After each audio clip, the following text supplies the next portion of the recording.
তিনটি স্বরের ভিন্নতা রয়েছে, তা হলো গায়ের পরিবর্তে ব্যবহার হয়েছে কোমল ঘা, ধায়ের পরিবর্তে ব্যবহার হয়েছে কোমল ধা, নিয়ের পরিবর্তে ব্যবহার হয়েছে কোমল নি। প্রথমত আমরা এই তিনটি স্বর আমাদের কণ্ঠের সাথে অ্যাডজাস্ট করে নেব। নমস্কার এবং সালাম নেবেন। হারমোনিয়াম শিক্ষা পঞ্চম পর্বে আপনাকে সুস্বাগতম। আশা করি প্রথম থেকে চতুর্থ পর্বগুলো ভালোভাবে শিখতে পেরেছেন। আর যদি এই চ্যানেলে নতুন হয়ে থাকেন তাহলে চ্যানেলটি সাবস্ক্রাইব করে পূর্বের পর্বগুলো দেখার জন্য অনুরোধ রইল। প্রথম থেকে চতুর্থ পর্ব পর্যন্ত আমরা 7টি শুদ্ধ স্বর নিয়ে আলোচনা করেছি। একটি গান হারমোনিয়ামে বাজিয়ে গাইতে হলে শুদ্ধ স্বর যেমন প্রয়োজন হয়, ঠিক তেমনইভাবে কোমল স্বর, কোমল রে, কোমল ঘা, কোমল ধা, কোমল নি, তীব্র স্বর যেমন করিমা, এই স্বরগুলো প্রয়োজন হয়। 7টি শুদ্ধ স্বর, 4টি কোমল স্বর এবং একটি তীব্র স্বর, এই মোট 12টি স্বরের মধ্যেই রয়েছে পৃথিবীর সমস্ত গানের রাগরাগিনী। শুধু শুদ্ধ স্বরের মাধ্যমে একটি গান পূর্ণতা পায় না। আজকের আলোচ্য বিষয় হচ্ছে শুদ্ধ, কোমল এবং তীব্র স্বরের সমন্বয়ে আরোহী এবং অবরোহী করে সঠিকভাবে রেওয়াজ করার কৌশল। এর জন্য প্রয়োজন আমাদের 3টি গুরুত্বপূর্ণ ঠাট এর স্বরলিপি, যেমন ইমন, আশাবরী এবং মারবা। আমাদের মোট ঠাট রয়েছে 10টি। এই 10টি ঠাটের মধ্যে এই যে 3টি ঠাট, ইমন, আশাবরী এবং মারবা, এর স্বরলিপিগুলো আমাদের অবশ্যই এবং অবশ্যই প্রতিদিন বিলাবল ঠাটের মতো রেওয়াজ করা প্রয়োজন। এখন আমরা দেখাবো এই গুরুত্বপূর্ণ 3টি যে ঠাট রয়েছে, ইমন এবং আশাবরী, মারবা, এই ঠাটগুলো কীভাবে রেওয়াজ করবেন বাসায়, তাই আমি এখন দেখাবো। প্রথমেই দেখাবো ইমন ঠাটের স্বরলিপি রেওয়াজ করার নিয়ম। মোবাইল স্ক্রিনে দেখুন ইমন ঠাটের স্বরলিপিগুলো আরোহী এবং অবরোহী করে সাজানো হয়েছে। এখানে শুধু একটি স্বর ভিন্নতা রয়েছে, তা হচ্ছে এই মা এর পরিবর্তে ব্যবহৃত হয়েছে করিমা। এই মার যে সুর এবং করিমার যে সুর তার ভিন্নতা রয়েছে। আমরা ইচ্ছা করলেই মার সুরে করিমাকে উচ্চারণ করতে পারি না। আমরা এই করিমার সুরটি আগে আমাদের কণ্ঠের সাথে অ্যাডজাস্ট করে নেব এইভাবে।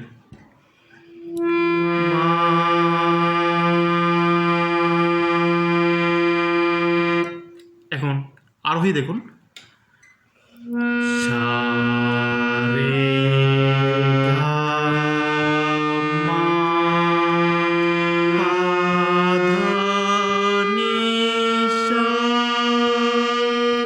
অবরোহী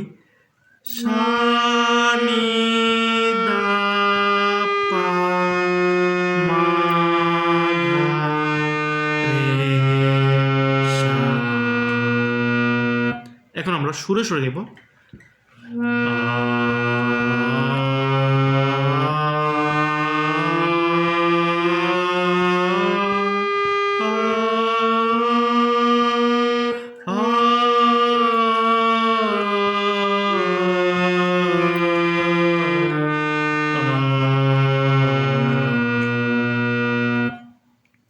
সবসময় মনে রাখবেন ফিঙ্গারিং যেন ঠিক থাকে স্বর অনুযায়ী।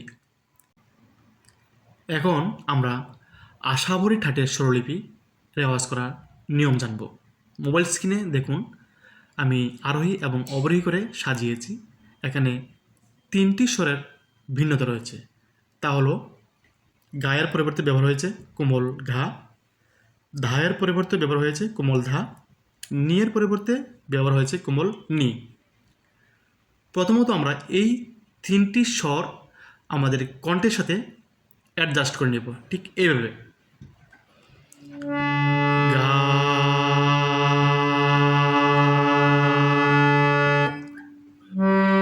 দা,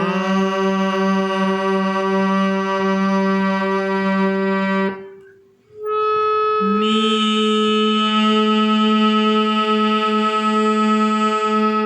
সবসময় মনে রাখবেন কখনো যেন শুদ্ধ স্বর এবং কোমল স্বরের সুর একই রকম না হয়। তাহলে দেখুন আরোহী সা,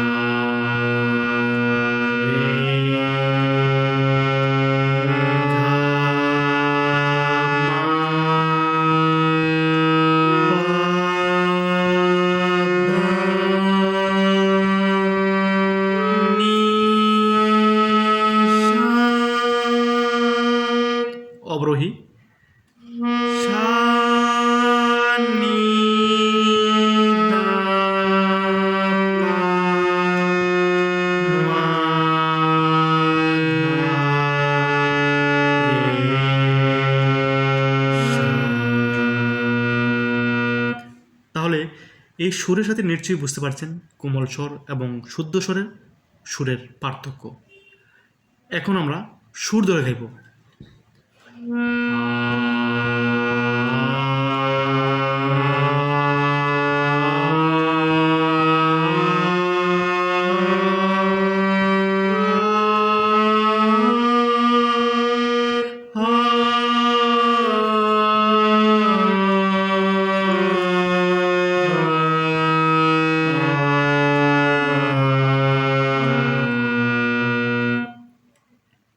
এখন আমরা মারবা ঠাটের স্বরলিপি রেওয়াজ করার নিয়ম শিখব।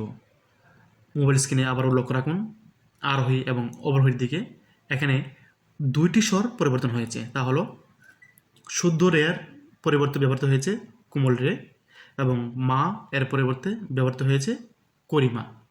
পূর্বের মতো এখনও এই দুইটি স্বর কণ্ঠের সাথে মিলিয়ে নেবেন।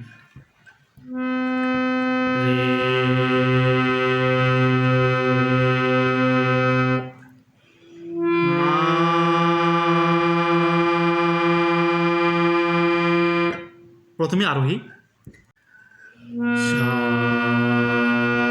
রে, গা, মা, পা, ধা, নি, সা, সা, নি, দা, পা, মা, ধা, রে, সা।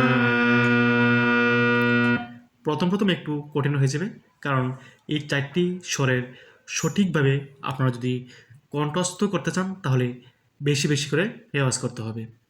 আমি একবার করে দেখিয়েছি, আপনারা প্রতিটি ঠাটের স্বরলিপি 3বার করে প্রথমে বিলম্বিত, তারপর মধ্য এবং দ্রুত লয়ে বাজানোর জন্য চেষ্টা করবেন।